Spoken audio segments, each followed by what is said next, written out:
Okay. This is another. Yeah, so this is the main reception room of the palace, the throne room, the room of Saint George. And you can see this Saint George killing a dragon on top of the wall. Oh, yes. This is the original throne of Russian Tsars from the 18th century.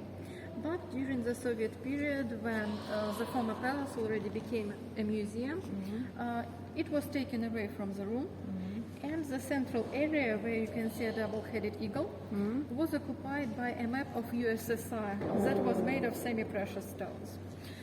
The room has very beautiful floor and very beautiful ceiling. If you look at the ceiling and then down on the floor, you will see exactly the same pattern.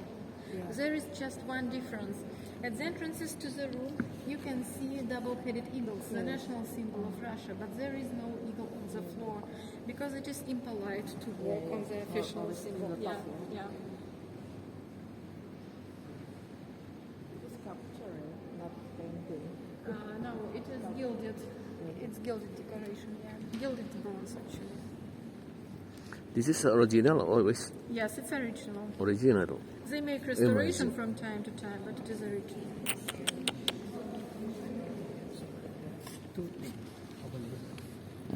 Just the decoration. Yeah. Okay, so let's move to the second. Lihat dirinya saja dari kayu asli yang dibuat. Okay, continues. This is the medieval collection of European art.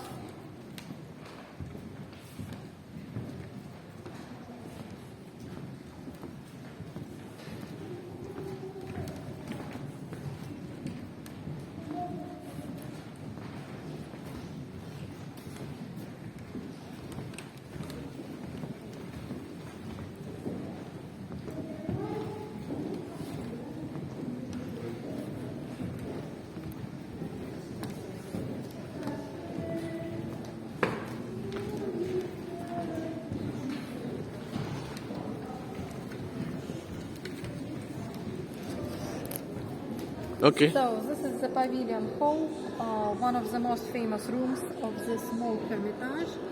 And the Hermitage is the most historical place in the whole museum. Actually, the Winter Palace was built for Catherine the Great. And Catherine the Great became the first owner. And she started to collect artwork. So at first she bought a small collection of Italian paintings, over 100 items. And she wanted to construct a small pavilion that was the name, the small Hermitage, a secluded place to keep the collection. So back at the time of Catherine the Great, the room was used for small private receptions. And the paintings were kept in the side galleries. We just walked through one of those. Yeah. At the time of Catherine the Great, the decoration of the room was different. In the 19th century, it was rebuilt the way you see it today, and it became one of the most beautiful rooms in the whole palace. But nevertheless, the most famous item in this room dates back to the time of Catherine the Great, the second half of the 18th century. Let's have a closer look at this peacock. Yes.